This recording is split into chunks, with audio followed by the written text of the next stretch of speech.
Bharat Asia का एक महत्वपूर्ण देश है, लेकिन क्या आप जानते हैं कि एशिया महाद्वीप में भारत की भौगोलिक स्थिति से जुड़े प्रश्न एमपीपीएससी में बार बार पूछे जाते हैं। आइए आज अपनी तैयारी को परखते हैं। नमस्कार साथियों, स्वागत है आपका स्टेट सर्विस ब्लूप्रिंट में। आज हम लेकर आए हैं एशिया महाद्वीप में भारत का स्थान विषय से संबंधित 15 महत्वपूर्ण एमसीक्यू, जो एमपीपीएससी प्री 2026 की दृष्टि से अत्यंत महत्वपूर्ण है। हर प्रश्न को ध्यान से सुनिए, उत्तर सोचिए और अपना स्कोर नोट करते चलिए। वीडियो के अंत में कमेंट करके जरूर बताइए कि आपका स्कोर 15 में से कितना रहा। तो चलिए बिना समय गंवाए शुरू करते हैं आज का पहला प्रश्न। भारत किस महाद्वीप में स्थित है? Option A Europe, option B Asia, option C Africa, option D Australia. चलिए उत्तर दीजिए। इसका सही उत्तर है ऑप्शन बी एशिया। दोस्तों, भारत एशिया महाद्वीप में स्थित है और भौगोलिक दृष्टि से भारत दक्षिण एशिया का प्रमुख देश माना जाता है। क्षेत्रफल, जनसंख्या और सामरिक महत्व की दृष्टि से भारत एशिया के महत्वपूर्ण देशों में से एक है। चलिए आगे बढ़ते हैं। प्रश्न नंबर दूसरा, एशिया महाद्वीप में भारत की स्थिति किस भाग में है? ऑप्शन ए उत्तरी भाग, ऑप्शन बी पूर्वी भाग, ऑप्शन सी दक्षिणी भाग, ऑप्शन डी पश्चिमी भाग। चलिए उत्तर दीजिए। इसका सही उत्तर है ऑप्शन सी दक्षिणी भाग। भारत जो है एशिया के दक्षिणी भाग में स्थित है। भौगोलिक दृष्टि से भारत को दक्षिण एशिया का प्रमुख देश माना जाता है। हिंद महासागर के उत्तर में स्थित होने के कारण भारत एशिया में महत्वपूर्ण सामरिक एवं व्यापारिक स्थान रखता है। चलिए आगे बढ़ते हैं। प्रश्न नंबर तीसरा, भारत को एशिया के अन्य देशों से कौन सी पर्वतमाला अलग करती है? Option A Aravalli, option B Vindhya, option C Himalaya, option D Satpura. चलिए उत्तर दीजिए। इसका सही उत्तर है ऑप्शन सी हिमालय। भारत को एशिया के अन्य देशों से मुख्य रूप से हिमालय पर्वतमाला अलग करती है। हिमालय भारत के उत्तरी सीमा पर एक प्राकृतिक अवरोध का कार्य करता है। यह पर्वतमाला भारत को मध्य एवं पूर्वी एशिया के क्षेत्रों से अलग करने के साथ साथ जलवायु और सुरक्षा की दृष्टि से भी महत्वपूर्ण है। चलिए आगे बढ़ते हैं। प्रश्न नंबर चौथा, भारत की दक्षिणी दिशा में कौन सा महासागर स्थित है? ऑप्शन ए अटलांटिक महासागर, ऑप्शन बी हिंद महासागर, ऑप्शन सी प्रशांत महासागर, ऑप्शन डी आर्कटिक महासागर। चलिए उत्तर दीजिए। इसका सही आंसर है ऑप्शन बी हिंद महासागर। हिंद महासागर भारत के दक्षिण दिशा में स्थित है।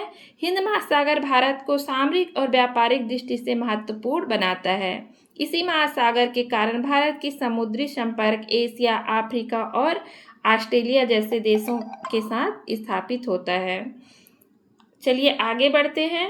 भारत का भौगोलिक स्थान उसे किस क्षेत्र में महत्वपूर्ण बनाता है? ऑप्शन ए यूरोपीय व्यापार, ऑप्शन बी हिंद महासागर व्यापार, ऑप्शन सी ध्रुवीय व्यापार, ऑप्शन डी अमेजन व्यापार। चलिए उत्तर दीजिए। इसका सही उत्तर है ऑप्शन बी हिंद महासागर व्यापार। भारत का भौगोलिक स्थान उसे व्यापारिक, सामरिक एवं समुद्री क्षेत्र में महत्वपूर्ण बनाता है।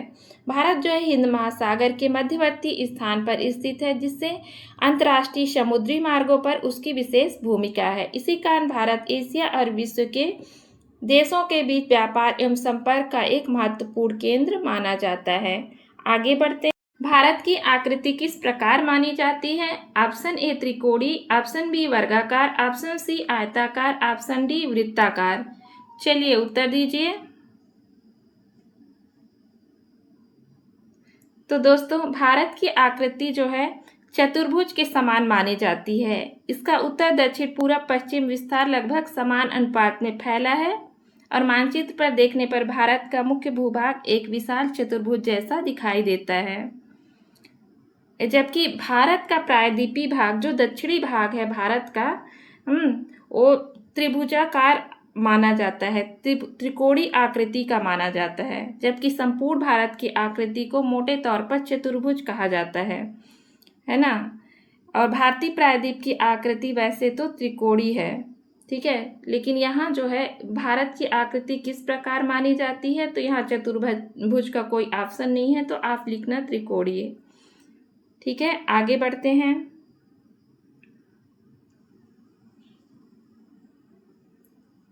प्रश्न नंबर 7वां, भारत किस उपमहाद्वीप का प्रमुख देश है? ऑप्शन ए यूरोपीय महाद्वीप उपमहाद्वीप, ऑप्शन बी अरब उपमहाद्वीप, ऑप्शन सी भारतीय उपमहाद्वीप, ऑप्शन डी अफ्रीकी उपमहाद्वीप। चलिए उत्तर दीजिए।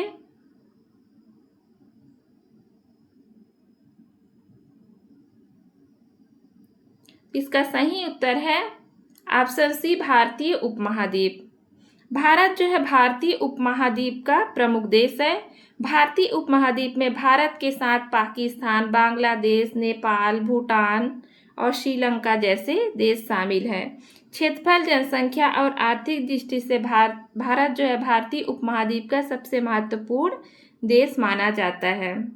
ठीक है, आगे बढ़ते हैं। प्रश्न नंबर 8वां, भारत के दक्षिण में स्थित द्वीपीय देश कौन सा है?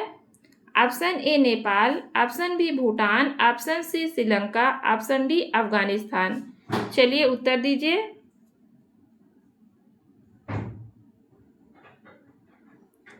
इसका सही उत्तर है ऑप्शन सी श्रीलंका। श्रीलंका है। भारत के दक्षिण में स्थित प्रमुख द्वीपीय देश श्रीलंका है। श्रीलंका भारत के पाक जलडमरू मध्य तथा मन्नार की खाड़ी द्वारा अलग होता है। यह देश भारत के दक्षिण में हिंद महासागर में स्थित है और भारत का निकटतम समुद्री पड़ोसी देश है। चलिए आगे बढ़ते हैं। प्रश्न नंबर 9वां, भारत एशिया को किस महासागर से जोड़ता है? Option A Atlantic, option B Arctic, option C Hind महासागर, ऑप्शन डी दक्षिणी महासागर। चलिए उत्तर दीजिए।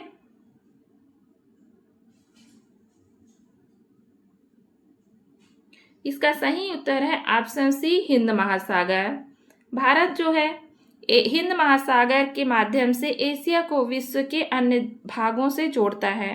भारत की केंद्रीय समुद्री स्थिति एशिया, अफ्रीका और यूरोप के बीच व्यापारिक संपर्क को सुगम बनाती है। इसी कारण भारत जो है अंतर्राष्ट्रीय समुद्री मार्ग और समुद्री व्यापार एवं सामरिक दृष्टि से अत्यंत महत्वपूर्ण है। आगे बढ़ते हैं। भारत की सामरिक स्थिति का मुख्य कारण क्या है? ऑप्शन ए विशाल मरुस्थल, ऑप्शन बी समुद्री मार्गों पर नियंत्रण, ऑप्शन सी ध्रुवीय स्थिति, ऑप्शन डी ज्वालामुखी क्षेत्र। चलिए उत्तर दीजिए। इसका सही उत्तर है ऑप्शन बी समुद्री मार्गों पर नियंत्रण।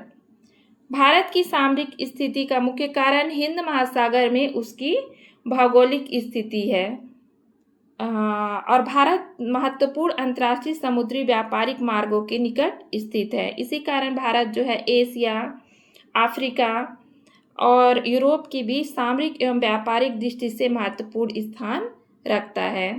चलिए आगे बढ़ते हैं। प्रश्न नंबर 11वां, भारतीय उपमहाद्वीप में निम्न में से कौन सा देश शामिल नहीं है?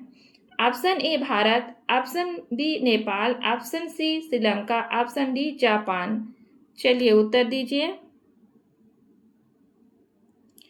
तो इसका सही उत्तर है ऑप्शन डी जापान। जापान जो है एशिया महाद्वीप में स्थित है लेकिन भारतीय उपमहाद्वीप का हिस्सा नहीं है। भारतीय उपमहाद्वीप में समानतः ये देश हैं भारत हो गया, पाकिस्तान, बांग्लादेश, नेपाल, भूटान और श्रीलंका, मालदीव ये देश शामिल है। जबकि जापान जो है चीन, दक्षिण कोरिया आदि पूर्वी देश एशिया के देश हैं और भारतीय उपमहाद्वीप के नहीं हैं। चलिए आगे बढ़ते हैं। प्रश्न नंबर 12वां, भारत की स्थिति एशिया और किस महासागर के बीच संपर्क स्थापित करती है? ऑप्शन ए हिंद महासागर, ऑप्शन बी आर्कटिक महासागर, ऑप्शन सी अंटार्कटिक महासागर, ऑप्शन डी दक्षिणी महासागर। चलिए उत्तर दीजिए।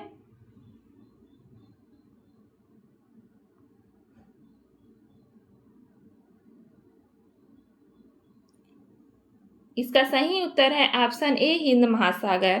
भारत की स्थिति एशिया और हिंद महासागर के बीच महत्वपूर्ण संपर्क स्थापित करती है। भारत एशिया के दक्षिणी भाग में स्थित होकर प्रमुख समुद्री व्यापारिक मार्गों को नियंत्रण करने में महत्वपूर्ण भूमिका निभाता है।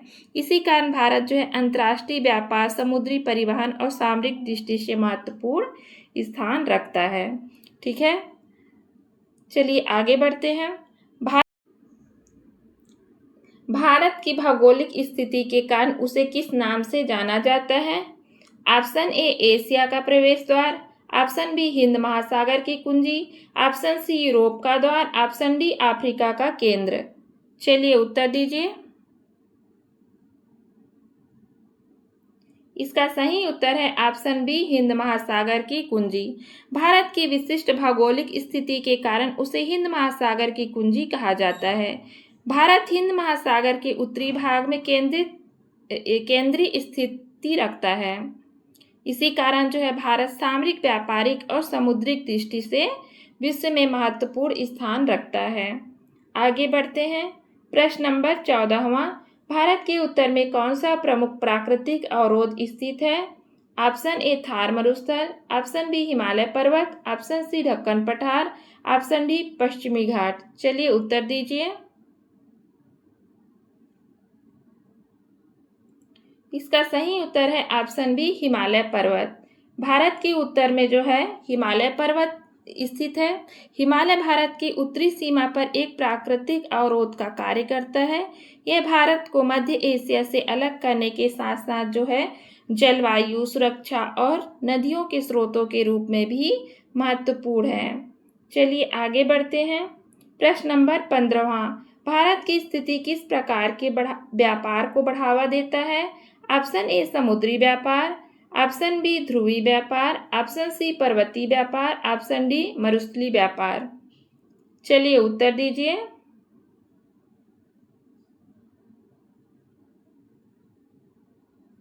इसका सही उत्तर है ऑप्शन ए समुद्री व्यापार। भारत की भौगोलिक स्थिति अंतर्राष्ट्रीय समुद्री व्यापार को बढ़ावा देती है। भारत हिंद महासागर के प्रमुख समुद्री मार्गों के निकट स्थित है। इसी कारण भारत जो है एशिया, अफ्रीका और यूरोप के देशों के साथ व्यापारिक संपर्क स्थापित करने में महत्वपूर्ण भूमिका निभाता है। दोस्तों, आज का सेशन यही समाप्त होता है। अगर आपका स्कोर 15 में से 12 है तो आपकी तैयारी एमपीपीएससी प्री 2026 के लिए मजबूत मानी जा सकती है। और यदि आपका स्कोर कम रहा है तो निरंतर अभ्यास जारी रखिए, क्योंकि हर सही उत्तर आपको सफलता के एक कदम और करीब ले जाता है। वीडियो उपयोगी लगी हो तो इसे लाइक करें, अपने दोस्तों के साथ शेयर करें और स्टेट सर्विस ब्लूप्रिंट को सब्सक्राइब करना ना भूलें। ऐसे ही महत्वपूर्ण एमसीक्यूज और एग्जाम ओरिएंटेड कंटेंट के साथ हम फिर मिलेंगे अगले वीडियो में। तब तक पढ़ते रहिए, सीखते रहिए और अपने लक्ष्य को पाने के लिए निरंतर अभ्यास करते रहिए। धन्यवाद। जय हिंद।